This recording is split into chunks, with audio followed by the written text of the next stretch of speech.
Okay guys, so today we're going to be starting on something a little bit different, other than working on armour.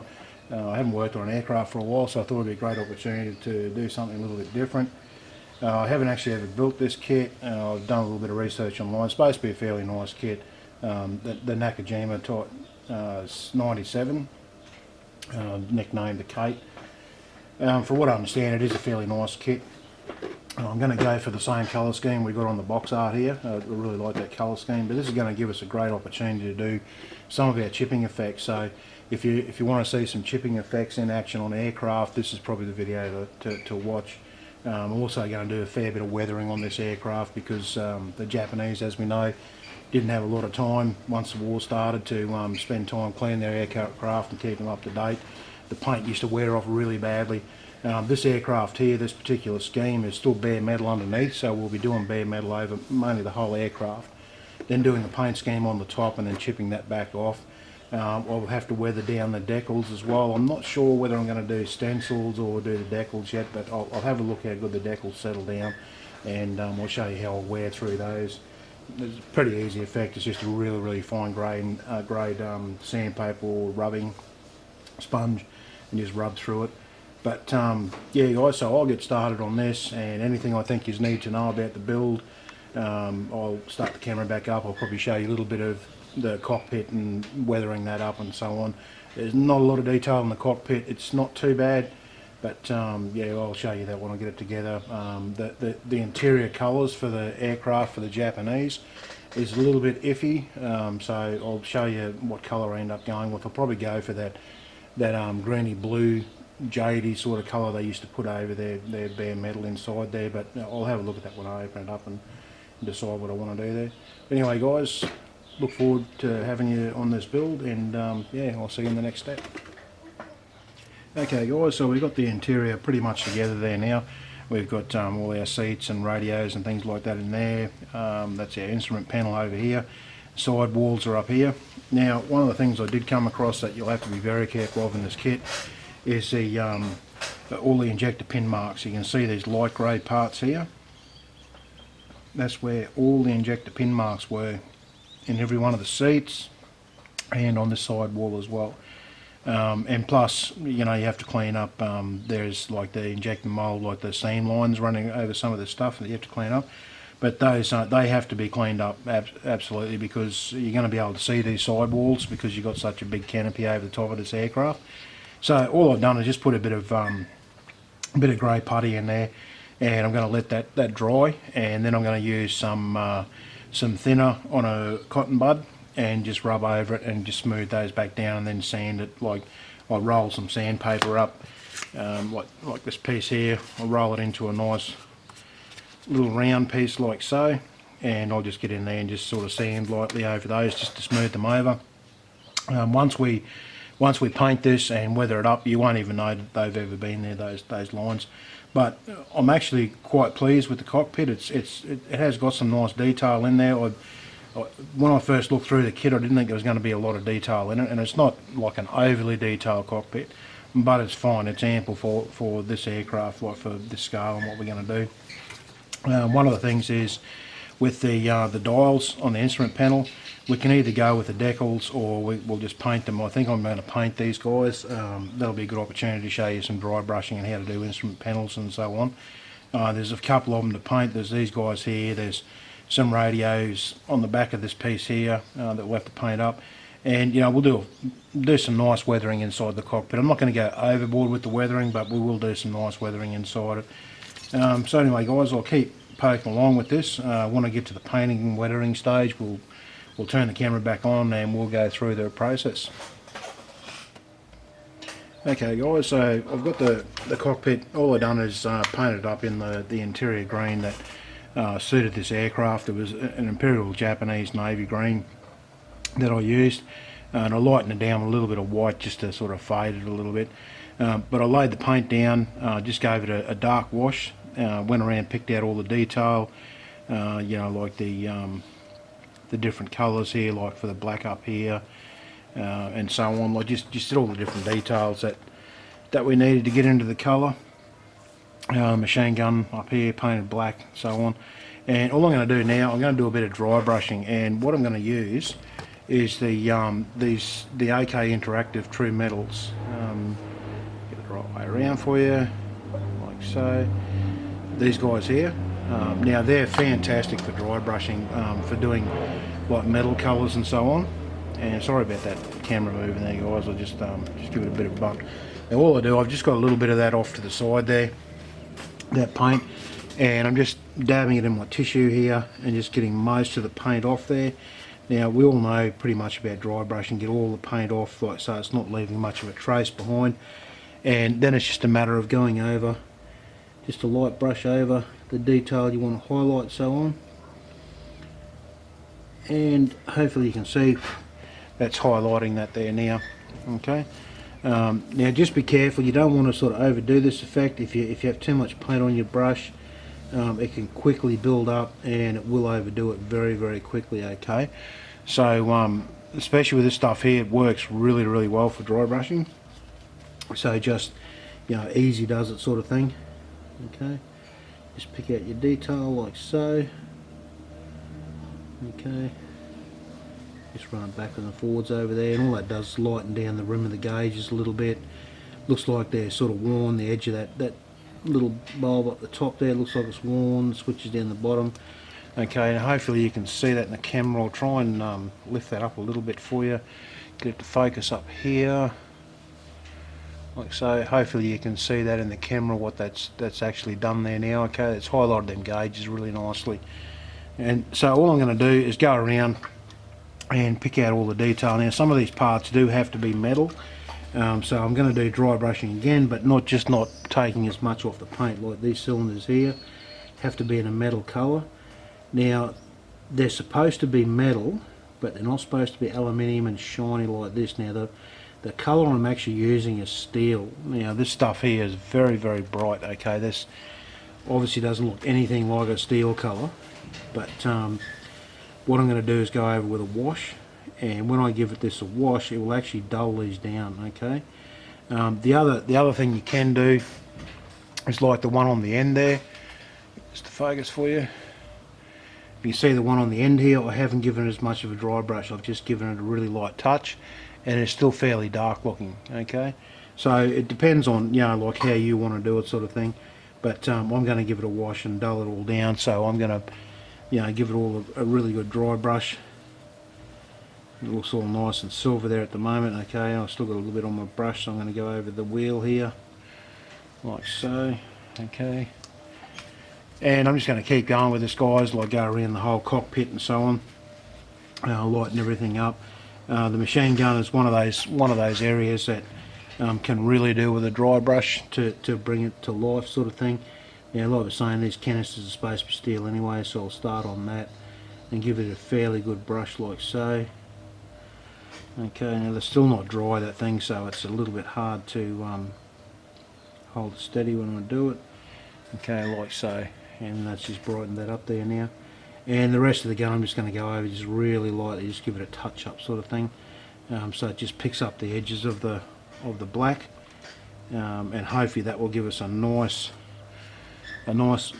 sort of metal looking effect, so everything's sort of nice and worn, and you can see that it's actually been used quite a bit to get that metal worn effect. So okay, guys, I'm going to continue on with that. I'm going to go over the entire cockpit like that, highlighting details anywhere where the footwells in here, where the pilot's feet have been scraping backwards and forwards, I'll do that. You know, anywhere where there's going to be wear and tear on the floor down in here, lighten up the edges of the radio, all the knobs on the radio, things like that, and give it another wash around these bright parts up here, and that'll be the interior done then, guys, and I'll put it back together. If you just were sort of wondering how I've got this faded looking effect in here, all I've done is given it a dark wash. When I've done the spraying, I'll put the green over, then I mix some more white with it, and just spray it into the middle of the panels, into the big squares in here, with a bit of white mixed in, and it lighten up the middle, and then with the dark wash around it, and you clean it up, it comes up with that really nice looking effect like that. But once we do the silver dry brushing over it, it'll come up even better. So when I finish it, guys, I'll turn the camera back on, give you a look at it when it's finished, and then it'll be time to start putting the fuselage together. Okay guys, so I finished doing the dry brushing and that now, and hopefully you'll be able to pick up on here. I'll just hold this piece up for you, get it to focus, and hopefully you'll be able to see that finished effect on there. You can see those canisters, I've dulled them down a little bit with a little black dry brushing. We've got the other side here, the other side of the cockpit wall. Okay.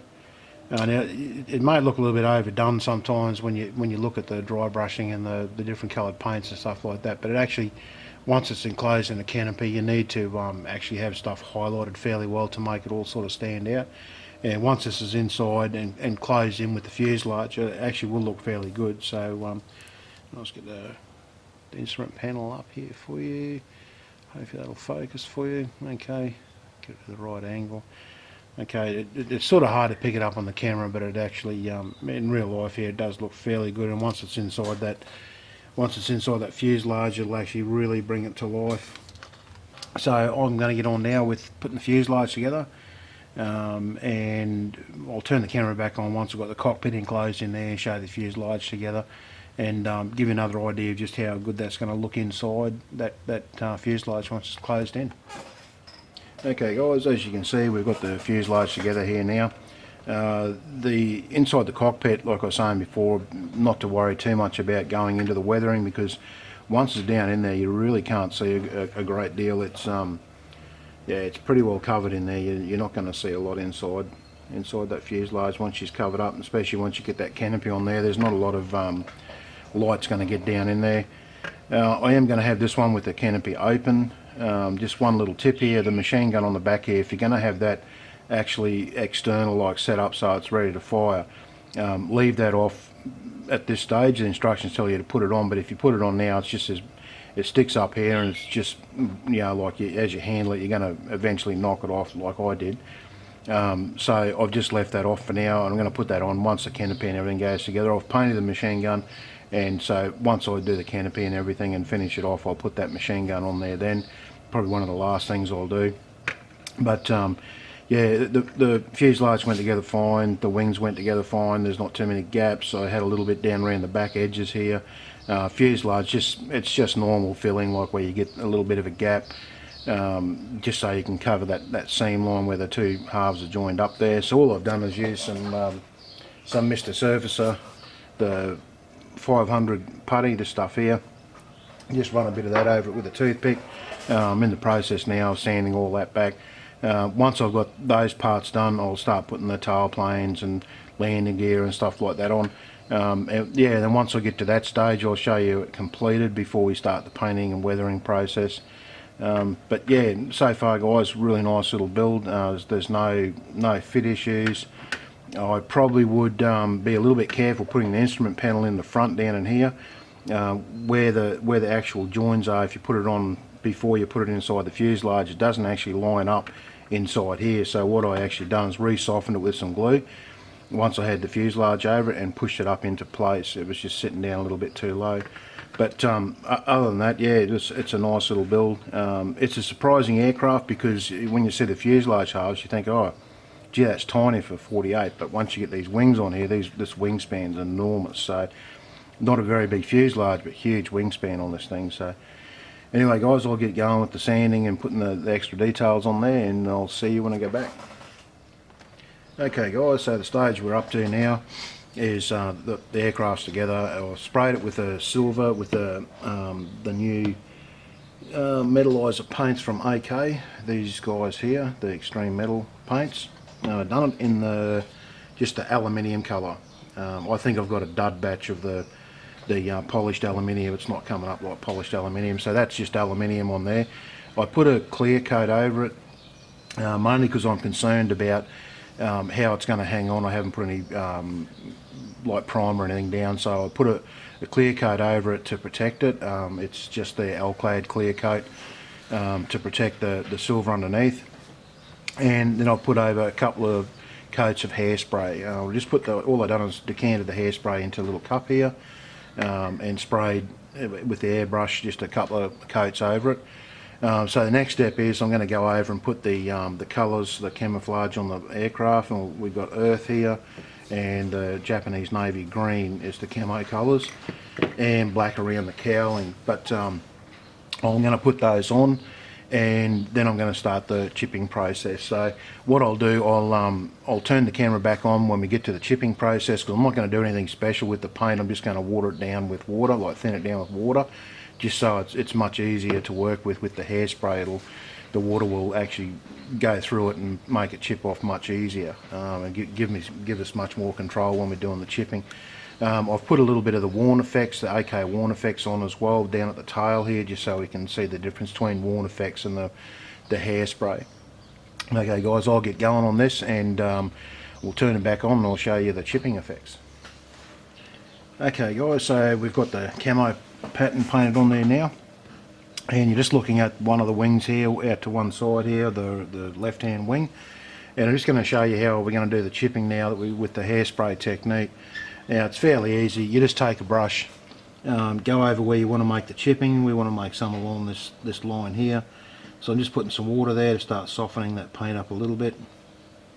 Okay, now depending on how much chipping you want as to how much water you put down there, you can just slowly dampen it up if you want to, or you can just put down some and make it all nice and soft like I've done there.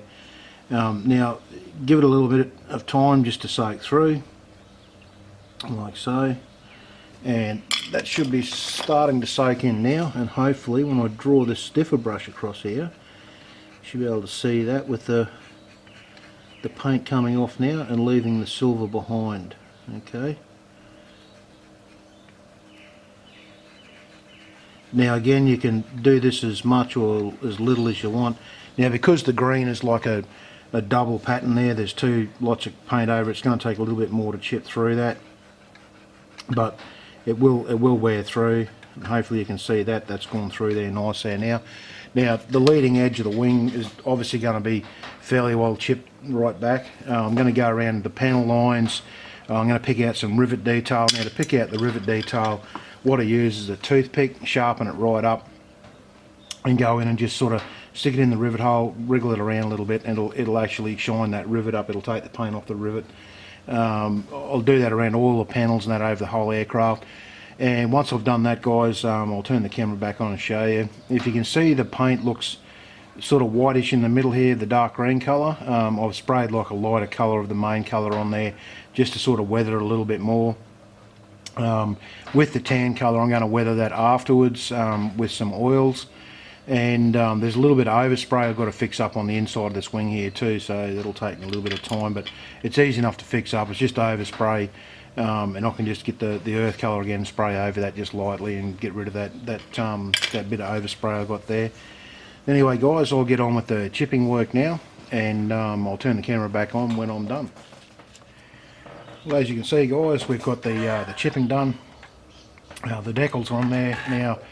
I'm weathering the decals now, and all I'm doing is I have some 1200 grit sandpaper here that's fairly well used, so it's not too abrasive, and it's just wet and dry, so I dip it in some water. I just rub over the decals lightly with the edge of it like so. I roll it up in a cylinder and roll over it, and it'll eventually wear through the decal. Now some places you can see the paint underneath, a little bit of the silver, but a couple of places going right back through to the grey. Now where it's gone through to the grey, I'll just use a really fine brush later on and put some silver on the grey, so it looks like that bare metal underneath. And I'll go around, I'll do all the decals. I've done the ones on this side here. The numbers at the back here, you can see where the silver's showing right through that 3, so I have to rub right through that 3 back to the silver, otherwise it's going to look like that they painted over the raw metal in some places and over the paint in others, so it won't look right. But it's not really a time-consuming job. It does take a little while, but it's really well worth the effort to go over and do it, because with these aircraft being so battered and weathered like they are, it just doesn't look right if the decals aren't right. The one on this side here, I actually tore a big strip out of it, so it looks like it's worn right through the middle. And the numbers on that side I haven't got to yet, but I will get to those.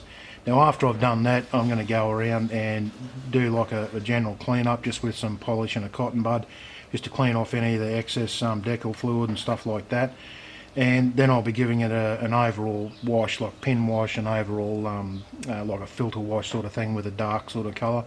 and that'll even make it, that'll bring it back to life even more. Then all the panel lines will be darkened up, and put a few smudges and stuff over it. And yeah, then it's just general weathering to finish it off. I'll put the wheels back on underneath there, and we'll be getting close to finish by that stage.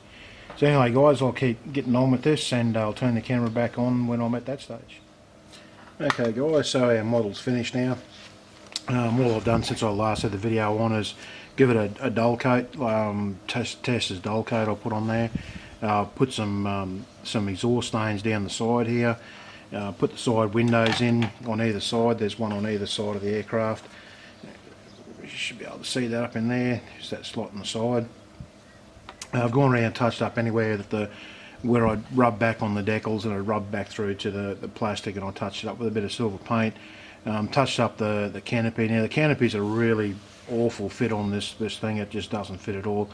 I was looking at doing the different sections so I could have it open, but I didn't like the look of the open canopy, so I put the full canopy on there, and it's a really terrible fit. So to fill the gaps, all I've done is put white glue into the seams and push it down. The white glue sort of oozes out the side. Then I just get a cotton wool bud and dip it in water and just rub that around, and it seals up all the gaps in there. There's still a little bit of a gap around the back and the front of the canopy that I had missed, but that's something I'm going to touch up later when I start to put it on the diorama base and things like that. But overall, it's a good fitting kit. Other than the canopy, everything else fitted just beautiful. Really nice to put together, and it was a good aircraft to do a few different techniques on, a bit of chipping and stuff like that. I've taken a few still photos of her as well, and I'll put those up at the end of this video so you can have a bit of a gander at it. The thing with taking photos of your models too, like if you're taking like good photos, like high pixelated photos, high pixel photos, things like that, you can actually pick up your mistakes. What I normally do is I take the photos and I sort of put them on the screen, and I sort of go in and out and look for anything that, you know, and you pick them up really easy. Any mistakes you have on there you can pick up on your photos, and you can go back and touch them up. But I'm reasonably happy with the result. There's some things I probably would do a little bit different, but yeah, overall it's a nice kit. I think it came up pretty well. Now again, this is really heavily weathered. You don't have to go to this extreme to weather a Japanese aircraft. Obviously some didn't get as weathered as this. Others got even worse weathering. Some of them were almost back to their plain aluminium finish by the end of the war. But I've done a heavy weathering on this. I have seen this one done in the different colours too, where it's aluminium with just the decals on the side, the markings. That looks nice as well. But I really like the camo on this here with the earth and the dark green. But yeah guys, I'll put the photos up at the end of this video. You can have a look. Leave your comments below. You can sub to me as well if you like what you see on these videos. And I'll probably be starting on my next project. I'm not sure what it's going to be yet, but I'll be starting on that in the next day or so. Okay guys, thanks for watching, and I'll see you next video.